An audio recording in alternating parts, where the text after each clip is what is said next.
Hi and welcome to another MoTeC webinar. My name's Pete Swinney and today we're going to introduce you to our M1 diesel Hilux 1KD plug-in kit.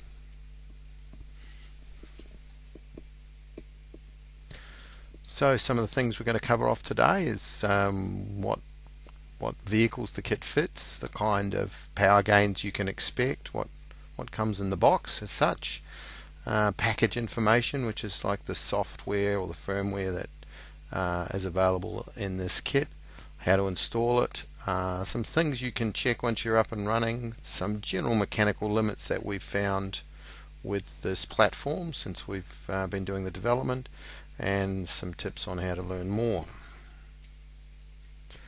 Alright, compatibility. So we've done our main development on the 2012 to 2015 Hilux and obviously the 1KD engine. So this in Australia at least is a Euro 4 version and on diesel particulate filter version, and it's the 4-plug connector which you can see there. So for example, in Europe the same year model as Euro 5 has a different ECU altogether, and I believe also runs piezo injectors. But the Euro 4 version around this year is available in New Zealand, Australia, Thailand and South Africa, and Brazil also the same. So if the ECU doesn't look like this, then this kit's not going to fit. We haven't yet checked everything on the earlier model back, the 2007 to 2012. The engine is up and running. Maybe by the time you're watching this webinar that may be done. There'll be start files on the website if it's been validated, and certainly the kit doesn't suit the 05 to 07 Hilux at this stage. Alright, so what can you expect for some power levels given the standard engine? So here's some results of recent testing we did with our start file. So horsepower wise, because of the stock turbo, they're not gigantic gains. The standard ECU 138 rear wheel horsepower, with our conservative M1 start file 175, and then taking that file and tuning it to the edge of where we think the turbo's potentially going to fail, but still safe as such. 211.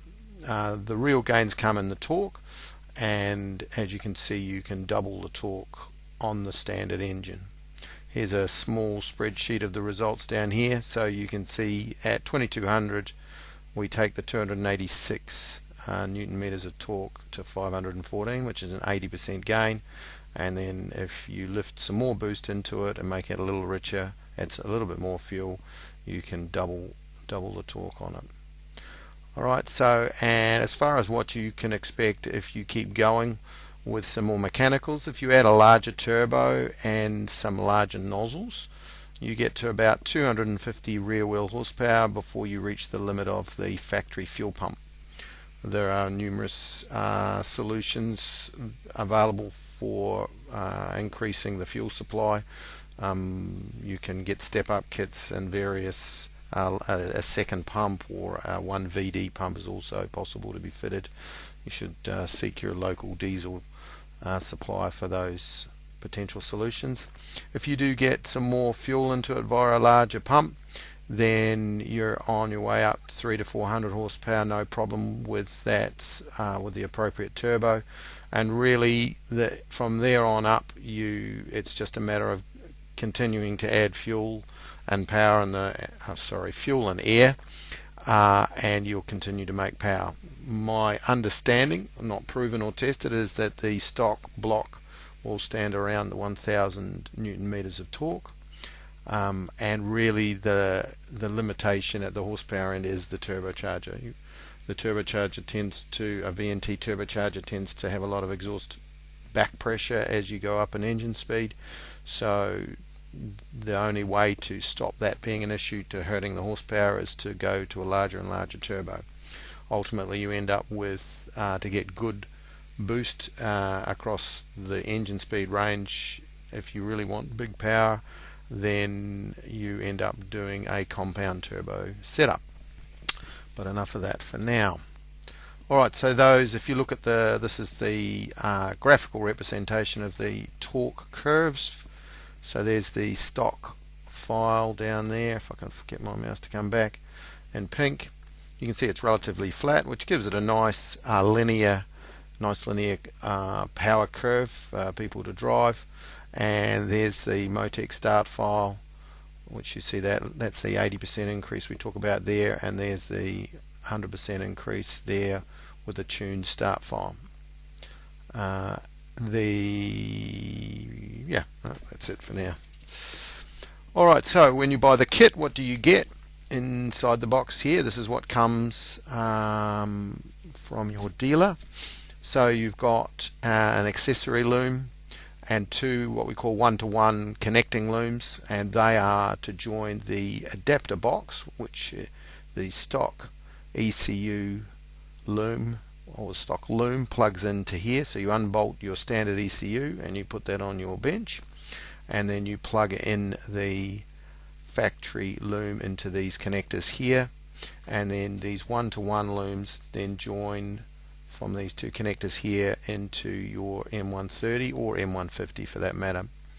And then this third connector here is where the accessory loom plugs in, and this then has the ability to plug in our lambda to CAN module, which is our LTC. This is where we plug in the factory loom that was going to the factory boost control unit. We don't run that, so we run the boost control or servo motor on the Toyota directly. So we've got a connector to go in there, and then there's some leftover inputs for buttons and dials and things if you want, and these final remaining in this connector here. Alright, now optionally it's an M1, so you can add just about any sensor on the planet. So the LTC is not in the kit, but we'd recommend you put that on there so you can measure your air-fuel ratio accurately. You don't actually have to run it like you do on a petrol, but if you want to do proper and fine fuel control so that you're running on the limit of smoke, if that's important to you, to get maximum power with minimum smoke, then you really are going to need to be able to target a particular air-fuel ratio to get that to happen, and set up your tables to do that. But as it is on the factory start file, plug it in and just drive it, and a lambda sensor is not required. If you're on and developing and making some more power than factory or than the standard turbo, you're probably going to want an exhaust temp sensor, and you're probably going to want an exhaust back pressure sensor or exhaust pressure. And if the boost's going up higher than the factory map sensor can measure, then you'll need a 5-bar map sensor. And ultimately a turbo speed sensor is a really good thing to have on there, so you can make sure you're not going to overspeed the turbo and snap it in half. Alright, so package information. So this is about what the software in the ECU can do. It's based on our GPR diesel packages, which we're releasing at the same time as this kit. So it's everything you need to entirely control a diesel engine. So all the injector control, timing, pilots, at 100% full control to run that engine, virtually as good as the factory did it. On top of that, it's got all our normal racing features, so launch control, traction control, gear change, ignition cut, well not ignition cut but power cut. Everything you're used to seeing in a GPR petrol package is in the GPR diesel package and in this 1KD version of it. It also has the ability to run 2 high pressure fuel pumps, so if you are pushing the higher power levels, you will likely end up at a scenario where you want to run 2 pumps, and you have the ability to do that, as well as compound turbochargers with changeover gates and everything required to make that work. The package will automatically allows you to use level 2 logging, and the reason we put that in there is because there is so much to manage with tuning a diesel and It's relatively new to most of you, I'm sure, so we're making sure that you've got really good logging so you can see everything that's going on with your fuel and pump control and boost control. So the kit runs obviously the engine and the dash, so effectively you plug this thing in and you drive it and you don't know it's not stock other than the power. It runs the boost servo motor, so that's the VNT, or the variable nozzle turbo controlling motor directly, and that gives you the ability to then easily put on other turbos with other different types of servos, whether they be pulse width mod, air, or pneumatic control, or a different type of servo allows you to use that and not be restricted by the having to retain the control from the factory Toyota turbo boost control box. And this also is configurable to run with the auto transmission version of the Hilux via the factory transmission control module. So what that means is there is a file, you can configure it to enable the messages, the CAN messages that run between the factory TCM and the M1, and that gives you a couple of tables that you can tune to move the shift points. Unfortunately, we haven't been able to find much ability to control pressure, to lift pressure, so basically there's a pedal table in there that when you change the numbers in that, you can change the position where the factory transmission control module makes the shift points operate at. So it's quite limited, but it certainly will allow you to run it in the same fashion as how the standard ECU ran it. Because we could see that the automatic version of the Hilux, the A340 transmission, is much stronger than the manual. We also developed a solution to run that directly, but that requires the M150 ECU. So half of the M150 runs the engine and the other half runs the automatic transmission control directly, and at that point you have full control of pressure, shift points, clutch lockup, slip, the full visualization of what's happening inside the transmission. And so absolutely ideal for anyone who's serious about power and racing. That's a no-brainer. Alright, so start files are on our MoTeC online site, and that's the link for that in front of you there. Alright, so if you're going, you've got your parts unpacked out of the box. Before you go to plug this thing into the vehicle, you want to place the adapter box upside down. It doesn't seem like a normal thing to do, and if you look carefully at the picture here on the slide, you can see the adapter box is upside down, so that's the label facing down. And then exactly the same thing for the ECU, have that label facing down as well. And then there's 3 screws to allow you to attach the M1 to the adapter box. Now there's also, if you've got an M150, there's a mounting boss for that as well, so that will fit. Alright, so if you get that all tightened up, then you're ready to go. Then it's just a matter of whistling the glove box out, which is, you just on the Hilux literally open it and pull it down to about 90 degrees or horizontal, and then it just slots out. And then you'll see the factory ECU in front of you, and this little box here is the turbo control box. So this is the box that we don't use. It's a little module that takes signals from the factory ECU, and then it runs the servo motor on the turbocharger directly. Now we don't use that. We're going to have our accessory loom plug in to this factory Toyota part of the loom here. So we want to unplug all of these connectors here, and then remove this assembly. It's all one piece. It attaches to the vehicle kind of up out of sight here. There's 2 or 3 6mm nuts to take off there and a 6mm bolt down by the heater, and that whole assembly comes out and lands on the floor of the passenger's compartment. Once you've got it there, you then simply unscrew the factory brackets from the side of the ECU, as you can see in this diagram here, and then they actually transfer straight over to the M1 adapter box. So you can see us doing that there. If you look at the pictures, they can go multiple ways. So if you look carefully at the pictures in the bracket when you go to install it, to make sure you get it around the right way, and then you take the whole assembly and then screw it straight back up in that same location you took it out of. So all the factory brackets will fit into the factory location, and then you'll see here, this is what it looks like now when you're looking at through the glove box hole with it plugged into the adapter box. There's the back of the end and the rear of the M1 30 in this case, and the wiring, the one-to-one looms are facing forward where you can't see.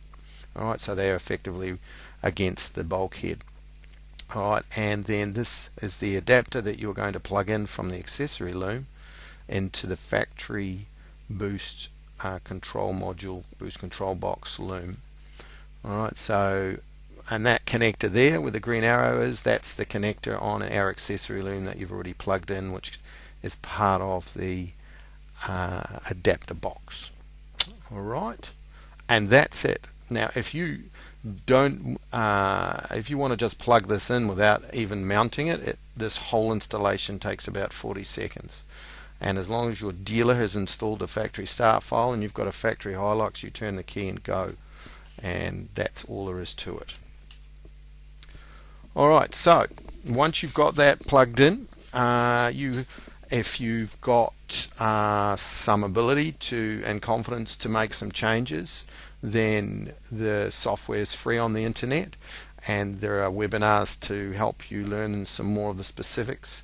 You can make some fine adjustments to the program that's in there, and you can look at some things, make some power increases and things, and we'll go over through them shortly.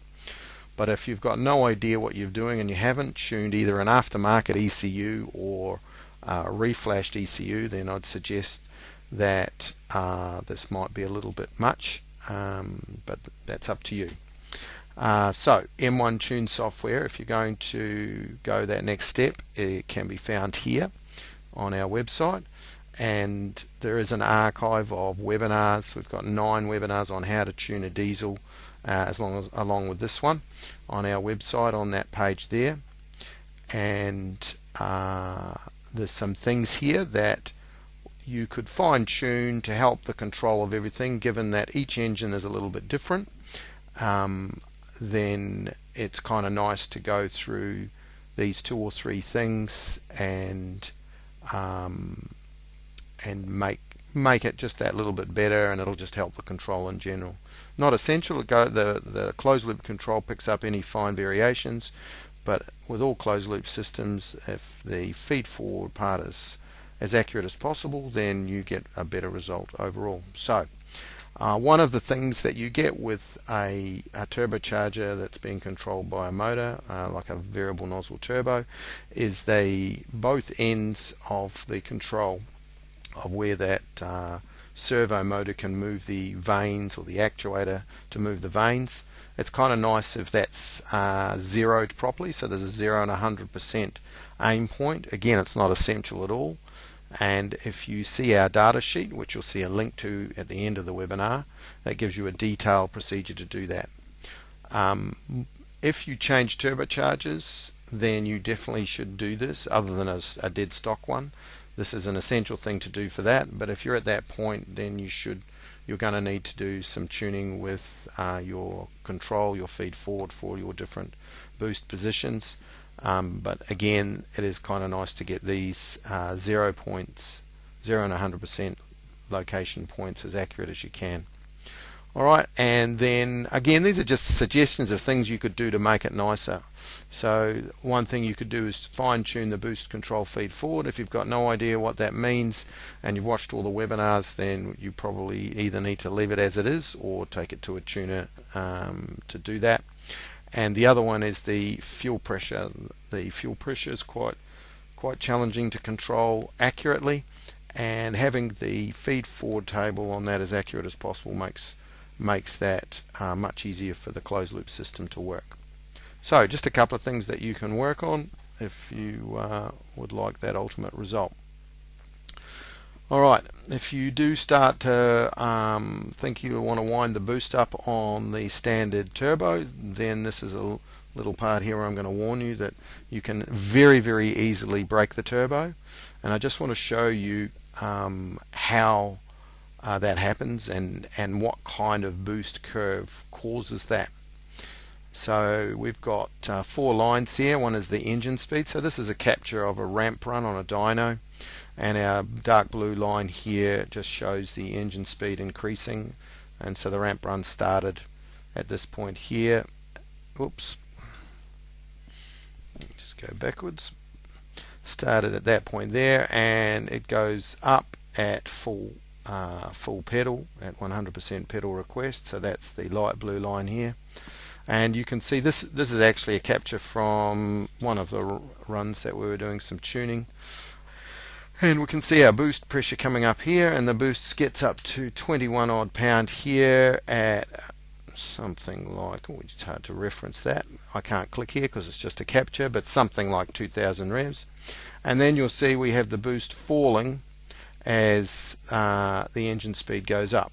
And what I'm wanting to show you here, the bottom parameter is turbo speed, and so despite the fact that our boost is going down, our turbo speed is going up.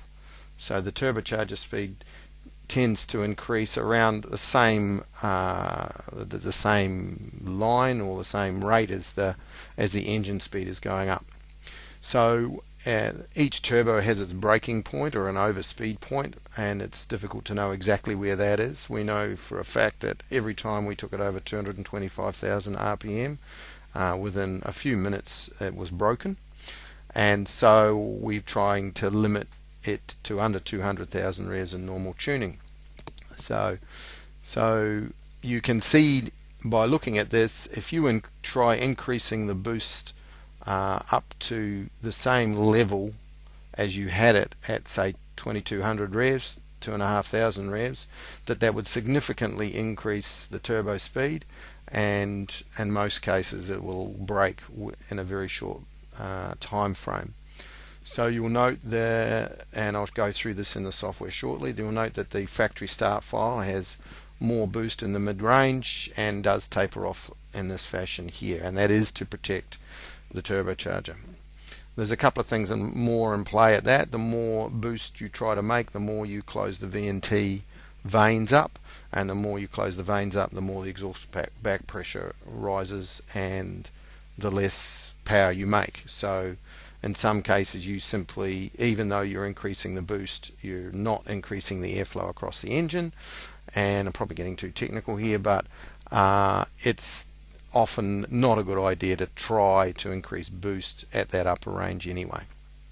Alright, so this is all just about the turbo being sized by the manufacturer to have good mid-range in that 2,000 to 3,000 point where most people want to use the vehicle. Alright, so there's your warning. You have the ability to jump in and aim for 21 pounds of boost at 4,000. Good luck. Well, yeah, I'm sure Toyota will be happy to sell you another turbo when you get the ultimate result from that. Okay, so some other limits we found along the way that are going to be of interest to you, hopefully. So the standard boost sensor is actually quite high, so it's 45 psi of boost before that sensor will run out. The maximum fuel pressure that the sensor can read is around 210 MPa, so it's not really useful to try and aim to run that much fuel pressure, because the control can't work properly if it can't read above that number. So you should be aiming for numbers of around 195 to 200 maximum. The EGR valve, again, if you're winding the boost up, then one of the common things that can happen, particularly as you close the vanes to make more boost at the top, is the exhaust back pressure becomes very high, and that can actually force the EGR valve here open, and then you lose boost. So I think a lot of people probably block off the EGR valve. The minimum you should do, at least if you're not concerned about your emissions and running off-road, etc., is you simply plumb boost straight on top of the valve, and that will keep it closed. Okay. The stock clutch on our Toyota Hilux will slip on the M1 start file. It makes so much torque. So standard clutch is good for about 400 Newton meters, and the start file will make more than that. So you don't have to you'll have to derate or pull boost out of it if you want to retain the stock clutch, but realistically I wonder if there's much point in running an M1 aftermarket ECU if you're going to do that. But anyway, that's up to you.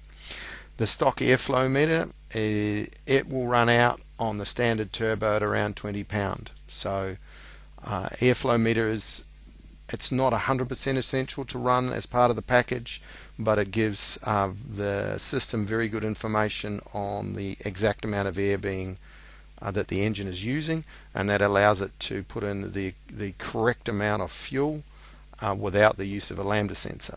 If the standard airflow meter runs out or goes into error, the system reverts back to an efficiency table calculation of air mass, which in some cases isn't perfectly accurate because of the operation of a variable nozzle turbo creating very high exhaust back pressure. So it's difficult to map that. It's much easier just to run a stock airflow meter or any airflow meter. Now, if you are going straight to a big turbo and you're going to be running upwards of 20 pounds straight away, which I'm sure a number of you are, then in the 20 to 35 pound range, the Ford Ranger airflow meter is a very good choice. It gives you good flow readings down low, and we've got a calibration and a method. You can contact your dealer or contact us here, and I can give you, there's a way of wiring it in. It runs differently, so it runs frequency based instead of analog voltage based from memory. And so that's a good suggestion. If you're running higher than 32 to 35 pound of boost, then you should look at another airflow meter solution, and our other webinars cover off what some of your options are there.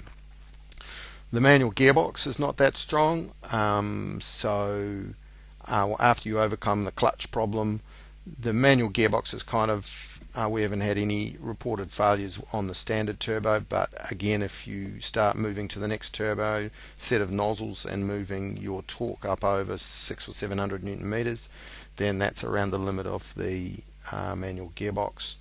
You can run that torque wider, so you can limit it so you stay under the breaking point of the manual gearbox, but this is just to let you know that that is one of the next weak points on the vehicle. The A340 automatic transmission is much better. We've got reports that that's good for at least 1,000 Newton meters, and which is why we put the effort into getting the standard package to run the automatic transmission, and then for racing customers to run that standalone using an auto package. Alright, nearly there. Alright, so I'm just going to quickly take you through a couple of simple parts of the software where you may like to make some changes that affect how the vehicle drives. I've just got M1 Tune here, dragging it on. Alright, so again, the major detail for how to tune a diesel is covered in 9 other webinars on the site, but this is just if you wanted to have some influence over, in the 10 to 20% range of adding and subtracting power, how you might do that.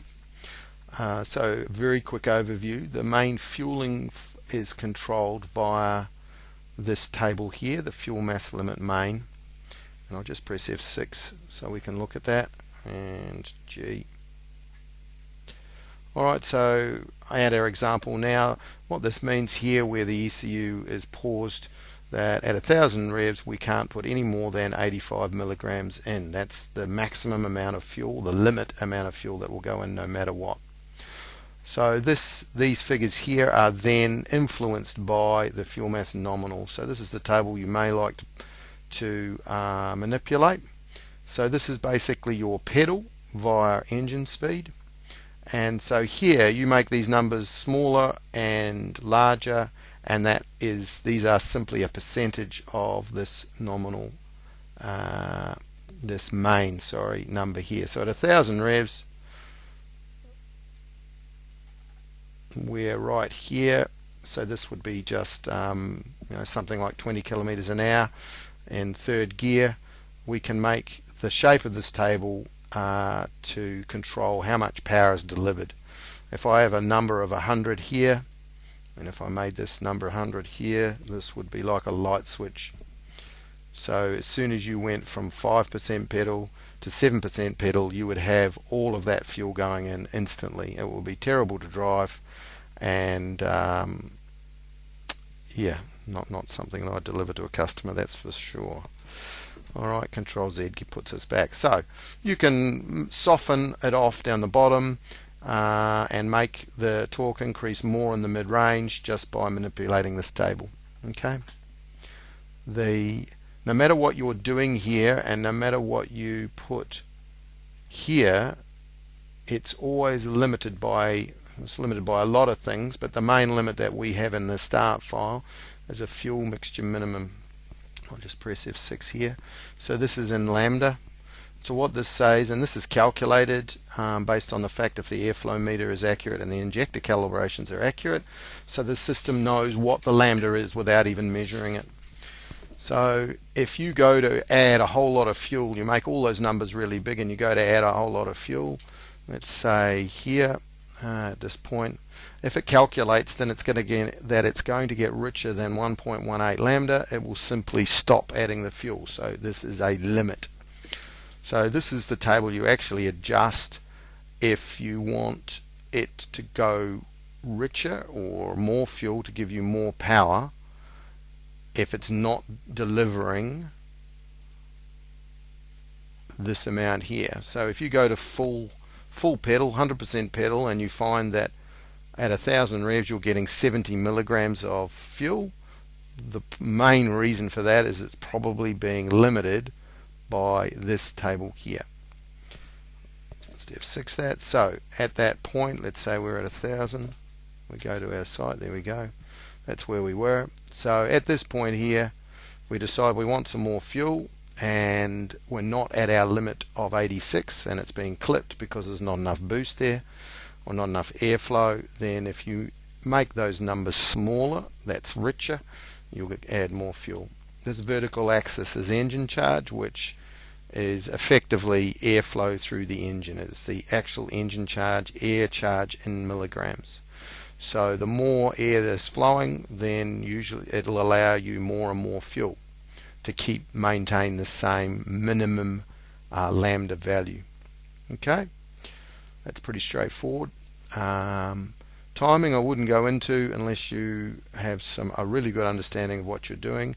So this little section I'm talking about now is for people that just want to change the power a little bit, change the way it drives, and so timing is, it's good for a 10 or 20% power change in either direction. It should be pretty fine. Alright, so the other thing you can do now, if you want to lift or decrease the boost in the 10 to 20% range, then you come here to the boost aim, and this boost aim, I'll just F6 this to full screen. You can see the shape of the table. The vertical axis here is fuel mass. Right, so effectively that's what's coming from your pedal request. So the more you put down the pedal, the more fuel you're requesting, and therefore the more boost it's appropriate to add more boost or more airflow to match the fuel you're asking to put in.